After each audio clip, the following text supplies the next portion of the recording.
Hey guys, it's March 17th, and we're still in Luke, beginning of Luke's gospel here. And here today we have the one incident in Jesus' life that's recorded between the time of his birth and the time of his baptism by John. So we don't know a whole lot about that early life, and probably intentionally so. The gospel writers aren't all that concerned with that, and probably was a normal growing up for Jesus in every way that you can imagine. Learning, as it says in his in the gospel here, Jesus grew in wisdom and stature and in favor with God and man. That happens during this time for almost 30 years worth of his life, in relative obscurity up there in Nazareth, which would have been an out of the way place, very small village, probably 200 people or less. We do have this one incident recorded though, and it says that they went down to Jerusalem every year for the festival. Um, but it records this one time at 12 years old, which likely means that this is the time of Jesus's bar mitzvah. So generally, the bar mitzvah was done around 13 years of age, but it was up to the father, in this case Joseph, to decree when that would happen. And so it happens at 12 years old for Jesus. Most likely, it doesn't say that explicitly in the text here.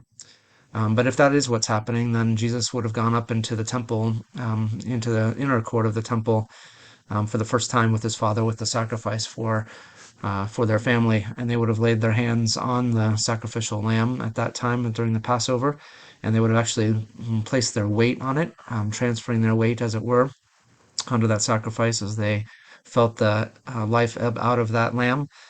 And certainly it is looking forward to the day when Jesus will be the lamb who takes away the sin of the world.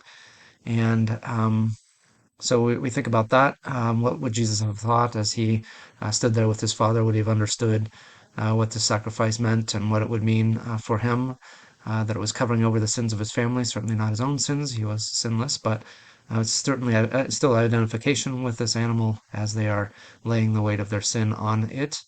And eventually he would have the weight of the sin of the world laid upon him too, not too far from this place, less than a half a mile away from where this is taking place. So I wonder if those things were crossing his mind as he was there. Um, the one thing that it says that he says here to his parents, "Why were you searching for me?" He asked, "And didn't you know that I had to be in my father's house?"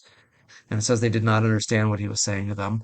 I wonder how much of that he understood about himself at that point, as he's growing in wisdom and stature and favor with God and man. What is the realization that he has about what his role is and what he's going to do and what he needs to do in order to be prepared for this time ahead? Those years must have felt short for him, just as they would for us. They go by very quickly from the age of 12 up to 30. So you have to put yourself in those shoes a little bit and wonder what Jesus was thinking and feeling as he went up into the temple courts this time. I think we also are sometimes unaware that Jesus was something of a stranger to Jerusalem, even though they came up there once a year. They would have still been something like outsiders there. Although obviously this is the place where a lot of things and important events in Jesus' life will happen. So I wonder how much he had a sense of what was coming for him at that point. All right, that's it for today.